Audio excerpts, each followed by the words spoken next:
सो hey what's up guys, कैसे आप सब लोग। मैं आपका भाई रियांश, आप देख रहे हो रियांश व्लॉग। सो गाइस, आज हमारी जो है उदयपुर टू गुजरात की जर्नी स्टार्ट हो चुकी है। तो अभी हम लोग हैं रास्ते में और हम लोग अभी हैं उदयपुर और अहमदाबाद वाले हाईवे पर। तो मैं आपको उसका भी एक व्यूज बता देता हूँ। सो गाइस, आप लोग ये व्यू देखिए पहले तो।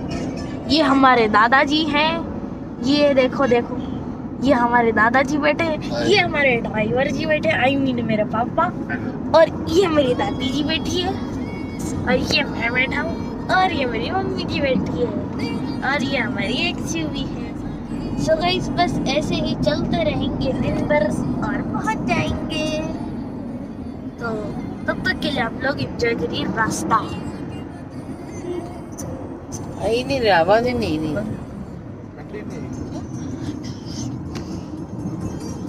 सो बाय गाइस, आज का व्लॉग यहीं पर एंड होता है।